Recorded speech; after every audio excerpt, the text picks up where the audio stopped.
Hello people of earth.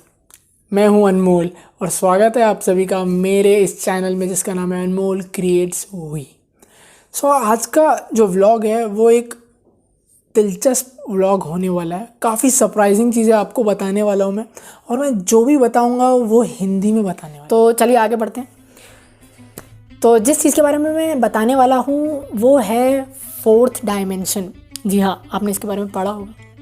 उसको समझने के लिए समझिए, ये एक इमेजिन करिए, ये एक डायमेंशन है, वन डायमेंशन, पहला डायमेंशन। तो अब इसमें क्या है, ना ही कोई हाइट है ना ही कोई डेप्थ है।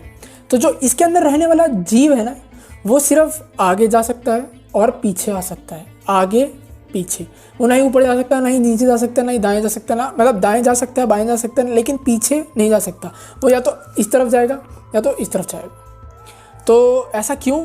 पराकल्पित कीजिए कि हाइपोथेटिकली कि ये एक सीध है, सिर्फ ये एक लाइन है। तो अब लाइन आप जब बनाते हैं तो या तो लेफ़्ट से बनाएंगे राइट की तरफ, या तो राइट से बनाएंगे लेफ़्ट की तरफ, या तो पीछे की तरफ या तो आगे की तरफ। लाइन हमेशा लाइन रहेगी, उसका एक ही डायमेंशन रहेगा। डायमेंशन का मतलब है आकार, उसका एक ही आकार रहेगा। तो जो एक आकार का जो जीव है, जी हाँ, उसमें भी जीव है एक, तो उस जीव को सिर्फ आगे पीछे जाने की ही अनुमति है, क्योंकि वही उसका दुनिया है, वही उसकी दुनिया है। वो उस दुनिया में आगे पीछे जा सकते हैं। एक लीनियर वर्ल्ड कहते हैं जिसको। सोचिए, लीनियर वर्ल्ड, लीनियर मतलब सिंगुलैरिटी, सिंगुलैरिटी। तो उस सिंगुलैरिटी में वो आगे पीछे जा सकता है। आगे बढ़ते हुए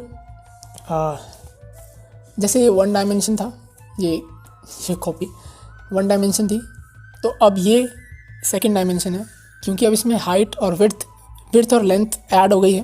तो विड्थ और लेंथ ऐड होने पे एक सेकंड डायमेंशन प्राप्त हो जाता है।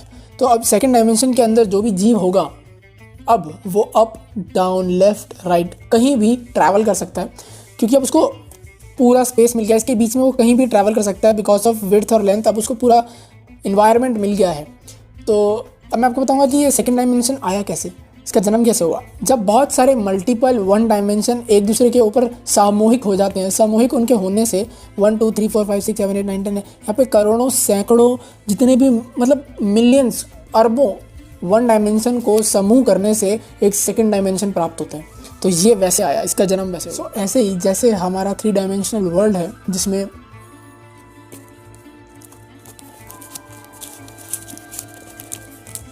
जिसमें डेप्थ, लेंथ और हाइट मतलब विड्थ है, और जो सामूहिक है बहुत सारे सैकड़ों अरबों 2 डायमेंशंस का।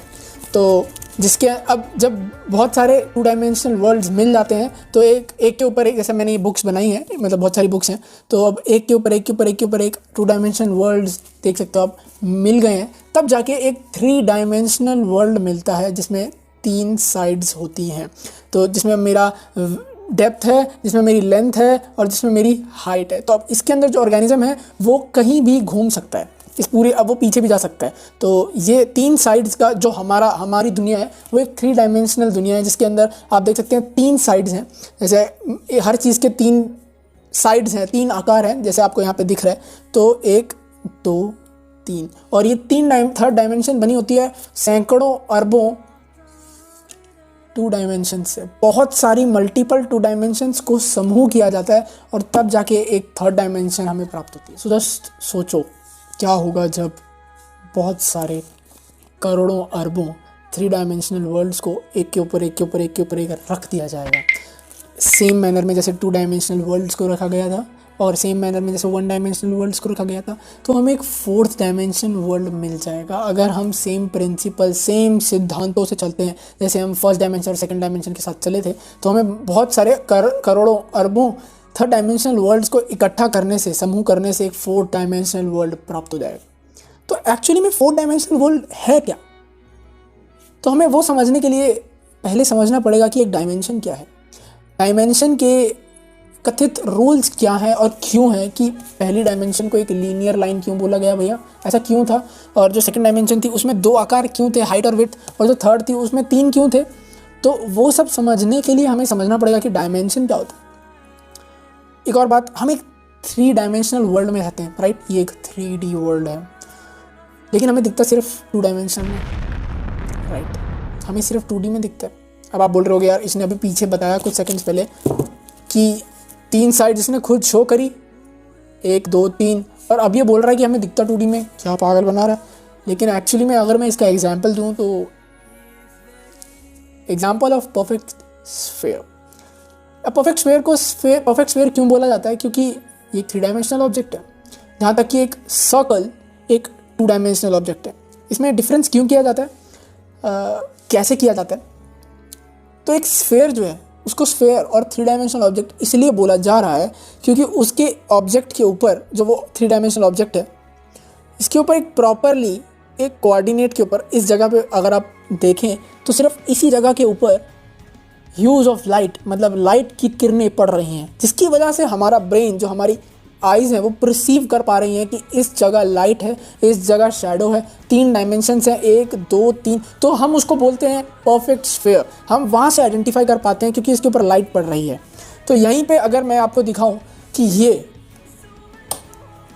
अब एक सर्कल है, हमें इसमें पूरी तरह से इक्वली प्रिपेयर्ड लाइट दिख रही है, जहाँ पे इक्वली डिस्ट्रीब्यूटेड है लाइट, और अब ये एक सर्कल है, इसमें कोई शैडो नहीं है, कोई डेप्थ नहीं है, कुछ नहीं है, सिर्फ एक आउटलाइन दिख रही है आपको, जिसमें यहाँ पे जिसमें कोई शैडो नहीं है, कोई शेड नहीं है। अब यहाँ पे सिर्फ आपको एक सर्कल दिख रहा है। सो ऐसे ही हम ये भी नहीं परसीव कर पाते, परसीव मतलब हम ये भी नहीं बता पाते कि एक ऑब्जेक्ट हमसे दूर जा रहा है या पास जा रहा है। बिल्कुल, कैसे? हम सिर्फ इस बेसिस पे कैलकुलेट कर पाते हैं कि हमसे जो ऑब्जेक्ट है वो पास आ रहा है या दूर। ऑब्जेक्ट जब बड़ा हो रहा होता है और हमारे पास आ रहा होता है, तब हम उसको एक्सप्लेन और परसीव कर पाते हैं कि वो ऑब्जेक्ट हमारे पास हो गया। और जब वो ऑब्जेक्ट हमसे दूर चला जाता है और छोटा होता जाता है साइज़ में, तब हम बोलते हैं भैया ये दूर है हमसे। जब वो हमारे पास आके बड़ा हो जाता है साइज़ में, हम बोलते हैं भैया हाँ ये हमारे पास है, क्योंकि ये साइज़ में बहुत बड़ा है। और जब वो हमसे दूर होता है तो हम बोलते हैं बहुत छोटा है और बहुत दूर है। तो जैसे कि बेसिस मैं बताऊँ, एग्जांपल दूँ, रियल लाइफ एग्जांपल, मून का एग्जांपल, सन भी ले सकते हैं, बट हम मून को ज़्यादा अच्छी तरह देख पाते हैं। तो मून बहुत दूर है, एक्चुअल में वो बहुत बड़ा है लेकिन हमसे दूर है, और हम उस पर किस बेसिस पे ये टिप्पणियाँ दे पाते हैं कि वो बहुत दूर है, क्योंकि वो साइज़ में बहुत स्मॉल है। लेकिन आपको पता है कि वो साइज़ में बहुत बड़ा है, ऑब्वियसली। आपको तो यही बात, एक सिनेरियो दूँ कि जो ये सेम ऑब्जेक्ट था, वही सेम ऑब्जेक्ट अब जितनी स्पीड से पीछे जा रहा है उतनी ही स्पीड से ये ग्रो कर रहा है। तो क्या आप बता पाओगे कि इसकी लोकेशन क्या है? एक्चुअली में अभी हो रहा है ये जो मैं बोल रहा हूँ। जस्ट इमेजिन कि जितनी स्पीड से पीछे जा रहा है उतनी स्पीड से ग्रो कर रहा है, तो इसकी लोकेशन अनआइडेंटिफाइड है। तो that's the scenario of 3D vision. हम नहीं बता सकते कि एक्चुअली में हम सोच ही नहीं सकते कि 3D कैसा दिखता होगा।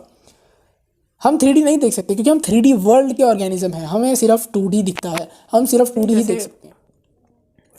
जस्ट सोचो कि ये एक 2 डायमेंशनल वर्ल्ड है ये, और ये एक 2 डायमेंशनल ऑर्गेनिज्म है। तो ऐसे ही अब ये इसको सिर्फ दिख रहा होगा कि ये एक लाइन है। अब मैं ये लाइन पीछे करता जाऊंगा और इसका साइज़ ग्रेजुअली इंक्रीज़ करता जाऊंगा, लेकिन उसको सिर्फ दिख रहा होगा कि जो सेम लाइन है वो अपनी पोजीशन पे है और अपना डिस्टेंस मेंटेन करके रखी है। लेकिन जैसे जैसे मैं उसी सेम लाइन को पीछे कर रहा हूँ और उसी स्पीड से बढ़ा भी रहा हूँ साइज़ में, उसको सिर्फ यही दिख रहा है कि मेरे सामने सिर्फ यही सेम लाइन है, क्योंकि वो एक 2D डायमेंशन का, सेकंड डायमेंशन का एक बीइंग है, उसे नहीं दिख रहा। हमें ये सब क्यों दिख पा रहा है? क्योंकि हम एक 3rd डायमेंशन के बीइंग है। हम ऊपर से देख के डेप्थ और हाइट को देख के बता पा रहे हैं कि हाँ यार ये चीज़ पीछे जा रही है और ये ऑब्जेक्ट बढ़ रहा है साइज़ में। सो हम जो कि एक 3 डायमेंशनल बीइंग है, हम वो चीज़ क्यों देख पा रहे हैं जो एक 2 डायमेंशनल ऑर्गेनिज्म नहीं देख पा रहा? क्योंकि उसको सिर्फ फर्स्ट डायमेंशन ही दिख रहा है। उसकी देखने की और परसीव करने की क्षमता सिर्फ फर्स्ट डायमेंशन तक ही है, जैसे कि हम 3 डायमेंशनल वाले ऑर्गेनिजम्स की क्षमता और शक्ति देखने की सिर्फ सेकंड डायमेंशन तक ही है। हम सिर्फ सेकंड डायमेंशन तक ही देख सकते हैं। सो जस्ट इमेजिन, हाइपोथेटिकली परिकल्पित कीजिए कि जो 4th डायमेंशन का ऑर्गेनिज्म बीइंग होगा वो क्या कुछ देख पाता होगा। वो उसके पास क्षमता होगी चीज़ों के, ऑब्जेक्ट्स के आर पार देखने की। वो कुछ भी देख सकता है। वो देख सकता है कि जो फर्स्ट डायमेंशन में जो ऑर्गेनिज्म थे, मतलब एक लाइन के अंदर, वो कहाँ कहाँ ट्रैवल कर रहे हैं, वो कहाँ है, और जो सेकंड डायमेंशंस में मतलब ऑर्गेनिज्म थे वो कहाँ कहाँ है, और जो थर्ड में हम हैं, हमारे अंदर, हमारे बाहर, हमारे हाउसेस के आर पार कहीं से भी कुछ भी देख सकता है। क्योंकि मैंने आपको बताया जो फर्स्ट जो सेकंड डायमेंशन है, अगर वो multiple layers of one dimension से बनी है, तो जो थर्ड डायमेंशन है वो multiple layers of second dimension से बनी है, तो जो फोर्थ डायमेंशन होगी वो तो मल्टीपल सैकड़ों करोड़ों थर्ड डायमेंशन से बनी होगी, राइट। तो वो कहीं भी देख सकता है। एक्चुअली में हम जो लोग हैं ना, हम जो ऑर्गेनिज्म है इस दुनिया के, हम अपनी दुनिया को वैसे नहीं देख पा रहे जैसी वो है, बिल्कुल भी नहीं देख पा रहे, 1% भी नहीं देख पा रहे, क्योंकि हमारे पास वो क्षमता नहीं है। वो सिर्फ एक फोर्थ डायमेंशन के जीव के पास ही है हमारी इस खूबसूरत दुनिया को देखने की, एक्चुअल 3D में।